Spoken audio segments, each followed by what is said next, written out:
Hello दोस्तों, नमस्कार। मैं शिव भरोज सिंह अपने चैनल शिव भरोज सिंह में आप सभी का स्वागत करता हूं। मैं लगातार परीक्षा उपयोगी और महत्वपूर्ण विषयों पर आधारित वीडियो लेकर आ रहा हूं। YouTube पर अभी तक मेरे 39 वीडियो आ चुके हैं जो इतिहास, भूगोल और सामान्य ज्ञान पर आधारित है। आपने मेरे चैनल को अभी तक सब्सक्राइब नहीं किया है तो सब्सक्राइब कर लीजिए और बेल आइकन को दबा दीजिए, जिससे आने वाली वीडियो की नोटिफिकेशन आपको मिलती रहे। साथ ही कमेंट्स बॉक्स में अपने जरूरी सुझाव दीजिए।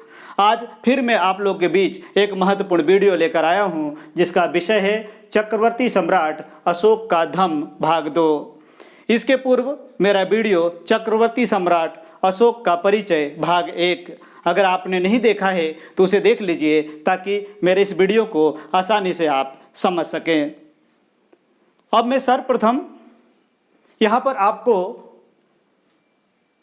समझाने का प्रयास कर रहा हूँ कि सम्राट अशोक जो चक्रवर्ती सम्राट थे और जिन्होंने अपने जीवन में कोई युद्ध नहीं हारा था, उन्होंने एक विशाल साम्राज्य का निर्माण किया था और मौर्य शासकों में सबसे बड़ा साम्राज्य सम्राट अशोक का ही था। सम्राट अशोक ने अखंड भारत पर शासन किया था। तो सम्राट अशोक का धम्म की तरफ झुकाव कैसे हो गया? सम्राट अशोक जो प्रारंभ में ब्राह्मण धर्म के उपासक थे और शैव मत को मानने वाले थे,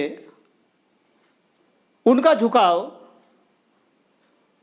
बौद्ध धर्म और धम्म की तरफ कैसे हुआ, इसको यहाँ समझने का प्रयास करते हैं। तो चलिए मैं आपको जोड़ता हूं आज के महत्वपूर्ण बिंदुओं से।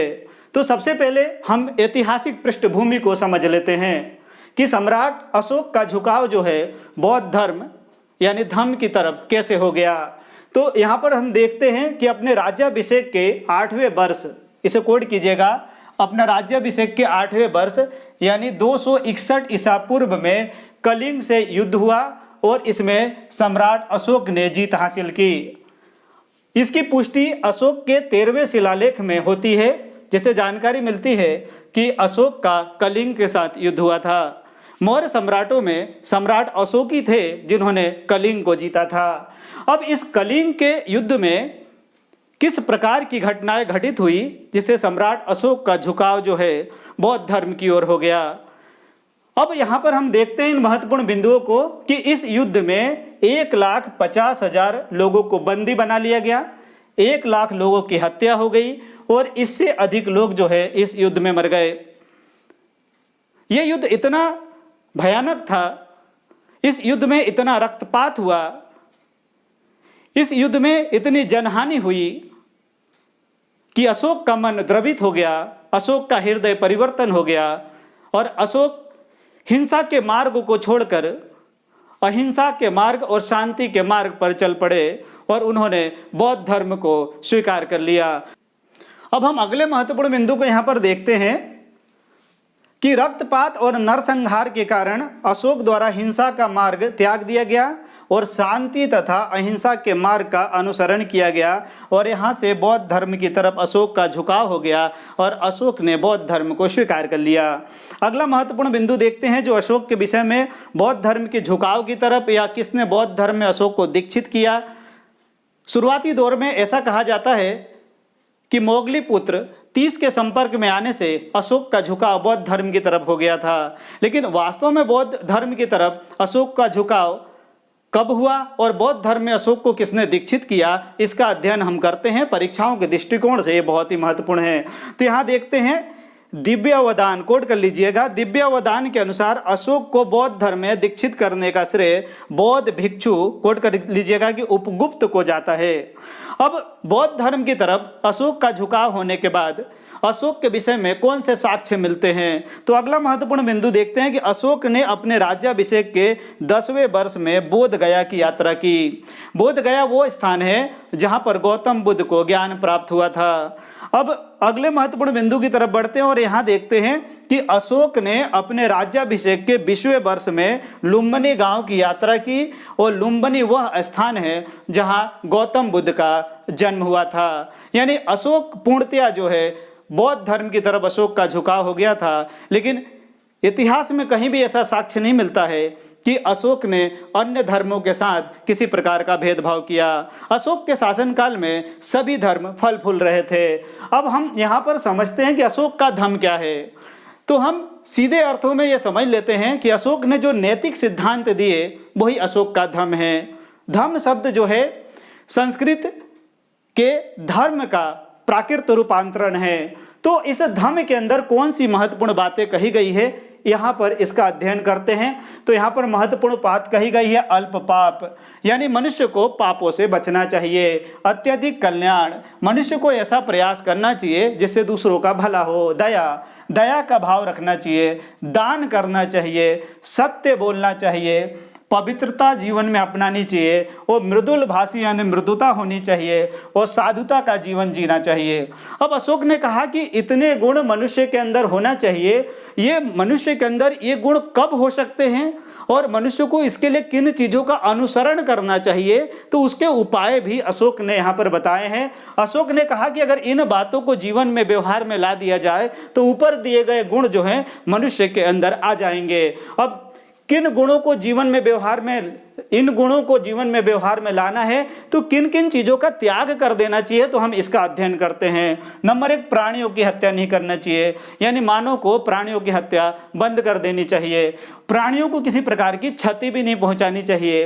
अगला बिंदु यहाँ पर अशोक कहते हैं कि माता पिता की सेवा करना चाहिए और अगले महत्वपूर्ण बिंदु में फिर कहते हैं कि वृद्धों की सेवा करना चाहिए।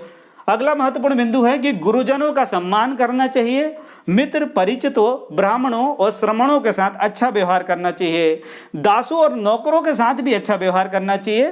व्यक्ति को अल्प व्यय करना चाहिए और अल्प संचय करना चाहिए। अशोक का यह मानना है कि मानव के अंदर जब ये गुण आ जाएंगे, मानव इस प्रकार का जब त्याग करने लग जाएगा तो ऊपर दिए गुण जो है स्वाभाविक रूप से उसके जीवन के अंग हो जाएंगे। अशोक के शासनकाल में अशोक का धम्म ही अशोक को बहुत प्यारा था। अशोक ने अपने विजय को धम्म विजय की संज्ञा दी है। इसलिए मौर्य शासन काल का अध्ययन करते समय अशोक का धम्म जो है सबसे महत्वपूर्ण धम्म बन जाता है। अब आगे देखते हैं कि इस धम्म के प्रचार के लिए अशोक ने क्या प्रयास किए। यहाँ पर अध्ययन करते हम कि अशोक ने धर्म यात्राएं आरंभ की। जैसा कि हमने यहाँ बिंदुओं में देखा कि अपने 10वें वर्ष में और 20वें वर्ष में अशोक ने यात्राएं की।